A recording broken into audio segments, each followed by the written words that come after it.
This is the second lecture on dot products. In this lecture, we will develop the component form for the dot product, and then we'll solve three interesting problems. So let's recall a few of the properties and methods from the component free form of the dot product. One of them was the idea of scalar and vector projections. So if we take the scalar projection of some vector v onto a coordinate axis, onto a basis vector I, we can get the component here, that length that we get, the scalar we get here, is going to be called the component. Obviously, you've done this in the past, just as a rule. Here we're trying to bring it forward from the component free definitions. So now that you have this scalar projection along the direction of I, remember I is a unit vector, just pointing along this direction.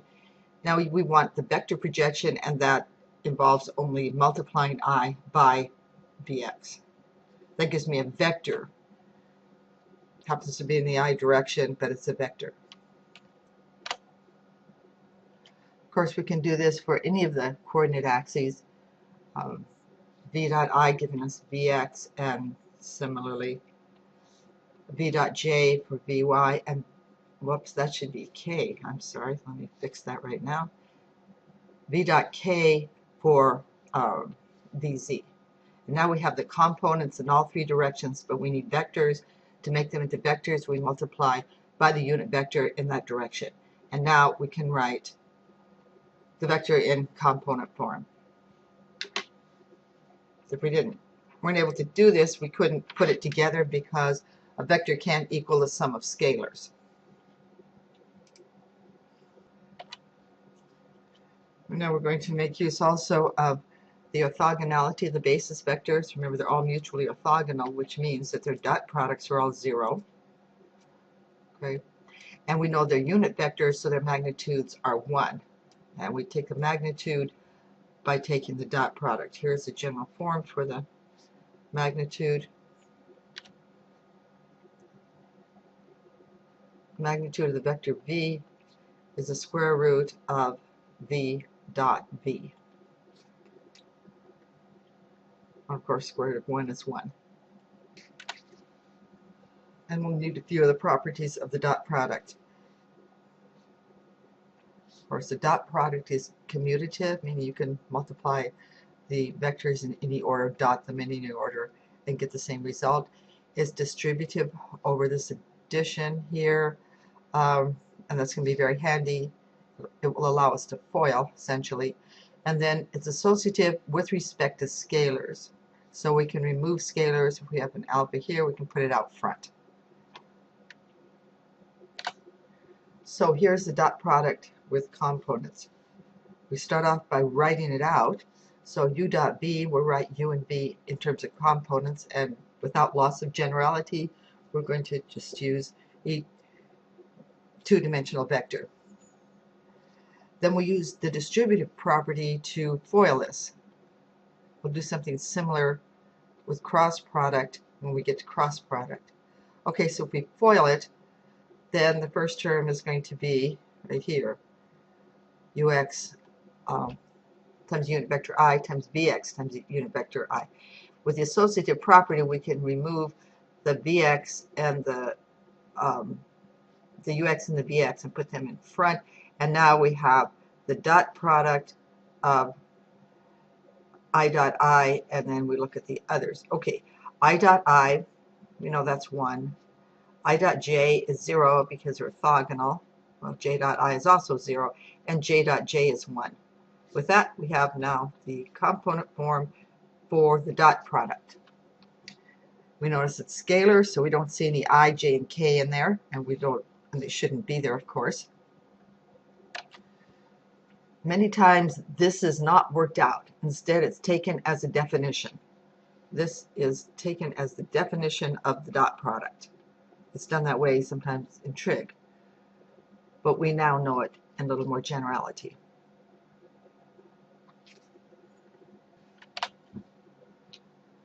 So we can use the components for the magnitude.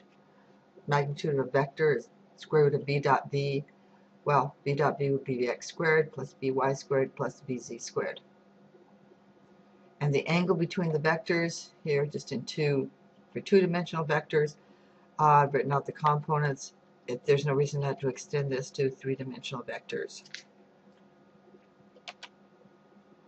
And now you might ask, why did we bother with all of the coordinate-free definitions and coordinate-free properties when these formulas look so very easy? And the reason for that is, well, if you remember that first lecture with that list from Wikipedia of all the wonderful fields and wonderful problems that we could do with the tools we develop in Calculus 3, most of them are not confined to two-dimensional physical space. And we want to be able to do those, so we need all this generality, so we have no problem moving forward to those interesting problems. And that's why we're doing it this way. Of course, with these formulas, it's very easy to do things like, suspend weights from the ceiling by two different ropes, or pull a boat by a couple of tugs. We can do those problems. That's not a big deal. It's when we want to do something more. So that's why we went through all this trouble. It's also nice to see where things come from. Okay, now we're going to do subproblems using the dot product. Well, here's a problem from geometry. If you have a quadrilateral, you can have diagonals on it, and sometimes they're perpendicular, which is what this case looks like. It looks like they're perpendicular here, and you have some cases where they're not perpendicular. And there's an answer given in geometry that says they're perpendicular when the quadrilateral is a rhombus. And for a rhombus, that means the two sides, if we call these A and B, that A has to be equal to B.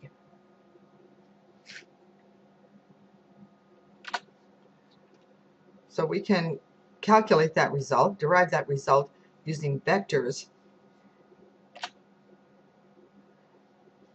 We'll consider the quadrilateral to be made up of vectors. So one side is A, one side is B. And what are the diagonals? Well, from vector addition, we know what the diagonals are. This one in red is A plus B, okay, right? Because that was taking the two vectors tip to tail here and then connecting the result. And that gave us A plus B. So this is the vector A plus B. What about the one that's going across? The way we have that set up, it is A minus B. If you remember, we have A minus B. In order to draw that, we could note that B plus A minus B equals A. So now it's an addition problem involving B, this side over here, because remember, vectors can move anywhere they want in the plane. As long as they maintain their length and their direction, they have the same identity. So this is B, here's A over here, and the vector that connects them, this would be the green one, is A minus B. So here's A minus B across. So one of the diagonals is A plus B, the other is A minus B. If we change some of the arrows around, arrowheads around, they could be otherwise. It doesn't have any meaning which one is A minus B, which one is A plus B. Those are just the two diagonals. Now we know from dot product that if two vectors equals 0, then they are orthogonal. Okay, so here are the two vectors, A minus B and A plus B, the two diagonals considered as vectors. We're going to take the dot product and find out when that is equal to 0, because that means that those two diagonals are perpendicular or orthogonal. Now we'll just work out the terms using, first we have to have that distributive property because we're taking A dot B, and we know we can distribute into, basically we can FOIL is what it means. So we're going to do a FOIL using dot product. So the first term is going to be A dot B, and A dot B, remember, is the magnitude squared of A. Okay, The next term will be a minus b. The next one is a plus b, depending on how you FOIL. And the last term is b dot b, which is the magnitude of b squared. So when are they zero? When the magnitude of a equals the magnitude of b. In other words, when the quadrilateral is a rhombus. So we're able to show this in one line using dot product and vectors. This next problem is called the Cauchy-Schwarz inequality. It's a very famous inequality throughout mathematics.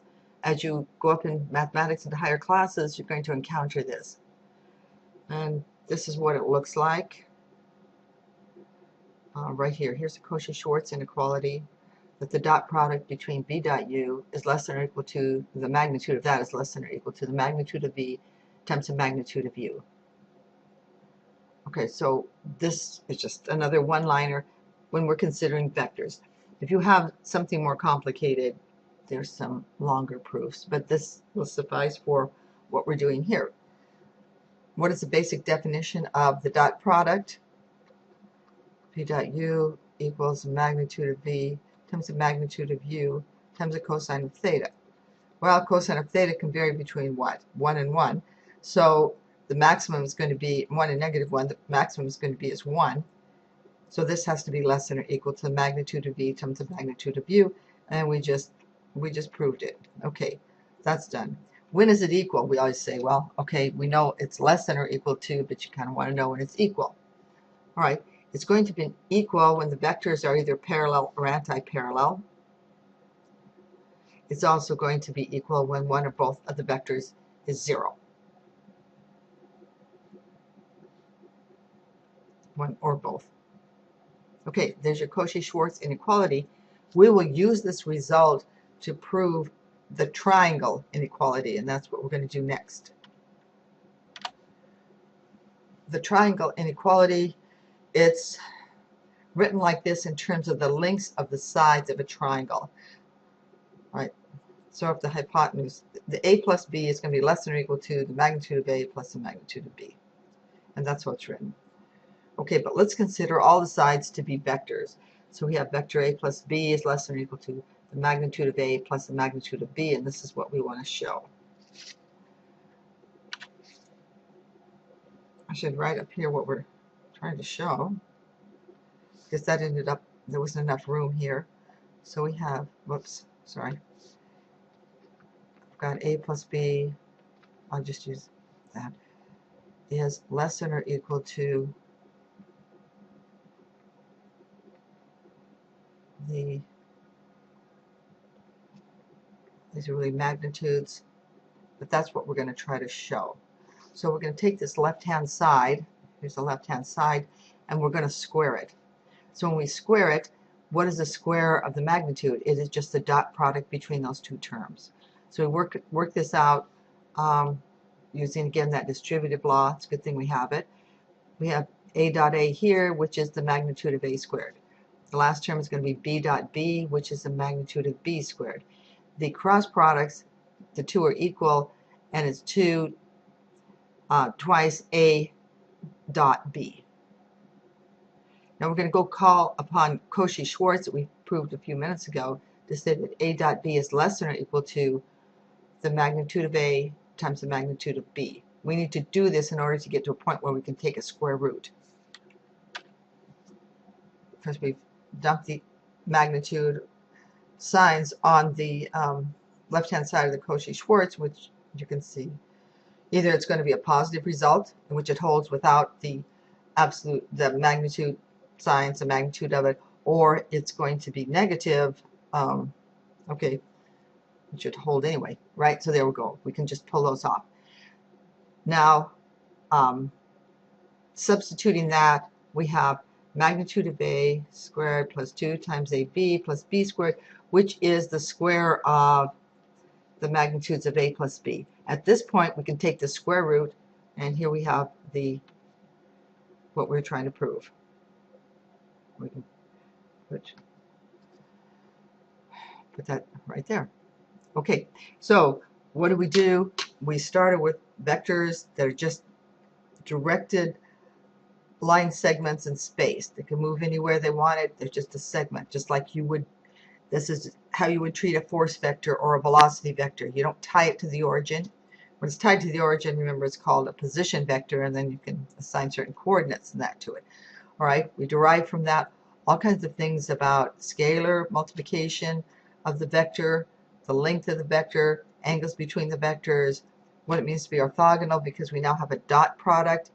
Then we pulled it forward into the component form. The next thing we're going to do after this is look at the cross product. This was a dot product. Now we'll look at the cross product next.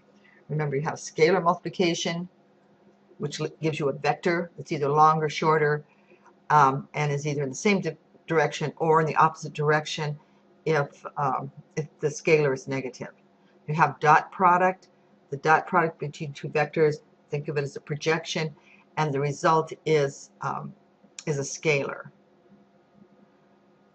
The next is going to be a cross product, and the result of the cross product is going to be a vector.